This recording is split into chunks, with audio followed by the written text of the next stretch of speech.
السلام عليكم ورحمة الله وبركاته.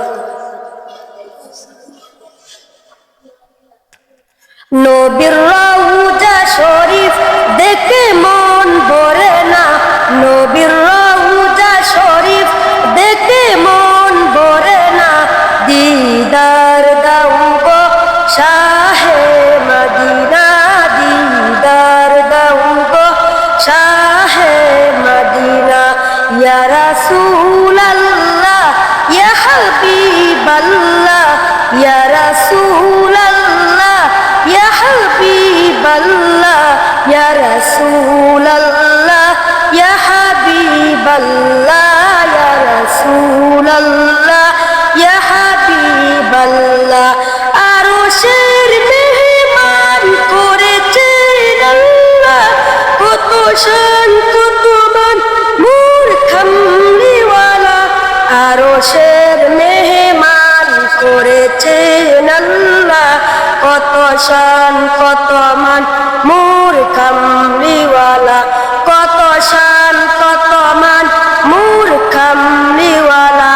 পৃথিবীর যত কালে যত দিয়েছি, কম বেশি দুঃখ তো পেয়েছি, পৃথিবীর যত কালে যত গিয়েছি, কম বেশি দুঃখ তো পেয়েছি। রওজাতে গেলে রওজাতে গেলে দুঃখ থাকে না, দিদার দাও গো শাহে মদিনা, দিদার দাও গো শাহে মদিনা। আসসালামু আলাইকুম ওয়া রাহমাতুল্লাহি ওয়া বারাকাতুহু। আলহামদুলিল্লাহ, জাযাকুমুল্লাহ ওয়া আহসানাল জাযা। মুহাম্মদ আবু বকরকে অসংখ্য ধন্যবাদ যে উনি যে একটা গজল গেয়েছেন আমাদের সম্মুখে। আমার রক্তকরণ হচ্ছে সেই গজল শুনে।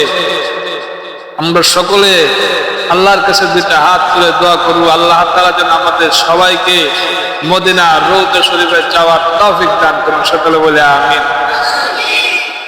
নবীজির রওজা শরীফ দেখার এবং জিয়ারত করার সকলে ইচ্ছা আছে তো ইনশাআল্লাহ? কার কার আছে হাত তুলে দেখায়। আল্লাহ তাআলা আমাদের সকলের হাতকে কবুল করুন। সকলে বলে আমিন। আল্লাহ তাআলা আমাদের মাতা পিতার সকলকে যারা বেঁচে আছে তারা সবাইকে মদিনা রওজা শরীফে যাওয়ার তৌফিক দান করুন। সকলে বলে আমিন। এই গজলগুলো যখন গায় তখন অন্তরের মধ্যে রক্তকরণ হয়। মদিনায় কত সুন্দর মদিনা, কত সুন্দর মক্কা, যে মক্কার মধ্যে যে মদিনার মধ্যে আমার রাসূল শুয়ে আছেন, সেই মাটি কত ধন্য, সেই জমিন কত ধন্য। এর জন্য পাঁচ ওয়াক্ত নামাজের শেষে আমরা এই দোয়া করব, আল্লাহ তাআলা যেন আমাদেরকে রওজা শরীফ, নবীজির রওজা জিয়ারত করার তৌফিক দান করেন। সকলে বলে আমিন। তো এই পর্যায়ে আপনাদের সম্মুখে হামদে বাড়ি নিয়ে আসছেন মোহাম্মদ জুনায়েদ আহমদ। মোহাম্মদ জুনায়েদ আহমদ এখন উনি আরো চমৎকার গজল গাইবেন, আমরা সেই আশাবাদী।